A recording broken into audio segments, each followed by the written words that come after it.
जय श्री विष्णु भगवान।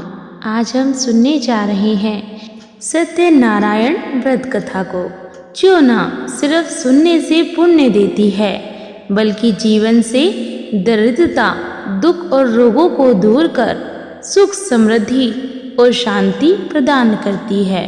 कहते हैं जो मन से सत्यनारायण भगवान का व्रत करता है उसकी हर मनोकामना पूरी होती है। तो आइए भक्ति भाव से कथा आरंभ करें। एक बार नारद मुनि जी बैकुंठ धाम पहुँचे और भगवान विष्णु से बोले, प्रभु, कलयुग में मनुष्य दुख, रोग और दरिद्रता से पीड़ित रहेंगे। कृपा कर ऐसा उपाय बताएं जिससे लोग थोड़े प्रयास में ही सुख और शांति पा सकें। भगवान विष्णु मुस्कुराए और बोले, हे नारद, कलयुग के लिए सबसे उत्तम और सरल व्रत है सत्यनारायण व्रत। जो भी श्रद्धा और भक्ति से यह व्रत करेगा उसके सभी संकट दूर होंगे और अंत में उसे मोक्ष मिलेगा। द्वितीय अध्याय। पृथ्वी पर एक निर्धन ब्राह्मण रहता था। दरिद्रता ने उसे बहुत दुखी कर रखा था। एक दिन नारद मुनि वहां पहुंचे और उससे बोले, हे ब्राह्मण, तुम इतने दुखी क्यों हो? ब्राह्मण ने कहा, मैं निर्धन हूँ, पेट भरने तक की व्यवस्था नहीं है। नारद जी ने उसे सत्यनारायण व्रत की विधि बताई। ब्राह्मण ने श्रद्धा से व्रत किया। व्रत के प्रभाव से उसके घर में अन्न धन की वृद्धि होने लगी, दरिद्रता दूर हो गई और उसका जीवन सुखमय हो गया। तृतीय अध्याय। एक बार एक लकड़हारा जंगल में लकड़ी काटने गया। वहां उसकी भेंट उसी ब्राह्मण से हुई। ब्राह्मण ने व्रत का महत्व बताया।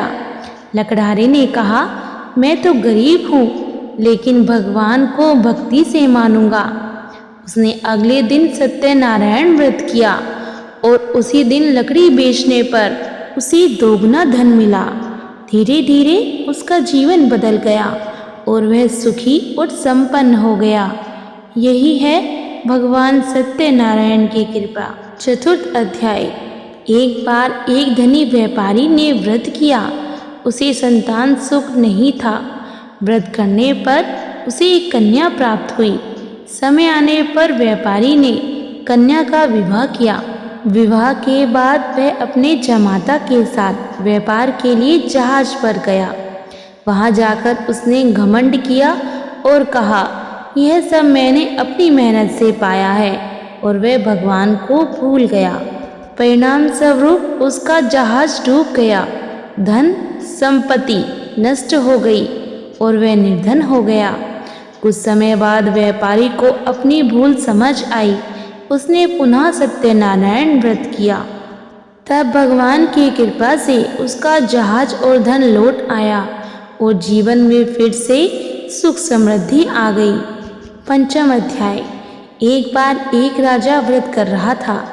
उसी समय एक ग्वाला आया और बिना अनुमति प्रसाद को खा लिया। राजा को क्रोध आया और उसने ग्वाले को डांट दिया। परिणाम यह हुआ कि राजा पर विपत्ति आ गई। तब भगवान ने स्वप्न में आकर कहा, राजन, प्रसाद तो सबका है। ग्वाले ने प्रसाद लिया, इसमें उसका कोई दोष नहीं। तुमने उसे डांटकर पाप किया है। राजा ने अपनी भूल सुधारी, ग्वाले से क्षमा मांगी और पुनः व्रत किया। तब उसके सारे दुख मिट गए और राज्य में सुख शांति छा गई। इस प्रकार जो भी श्रद्धा और विश्वास से सत्यनारायण भगवान का व्रत करता है उसकी सभी मनोकामनाएं पूर्ण होती हैं। घर में सुख, शांति और समृद्धि आती है। संतान सुख, वैभव और यश की प्राप्ति होती है और अंत में मोक्ष की प्राप्ति होती है। इस कथा को सुनने और सुनाने से जन्म जन्मांतर के पाप मिट जाते हैं। तो आइए सभी मिलकर बोलें, सत्यनारायण भगवान की जय, विष्णु भगवान की जय। अगर आपको वीडियो अच्छी लगी हो तो वीडियो को लाइक और चैनल को सब्सक्राइब करना ना भूलें।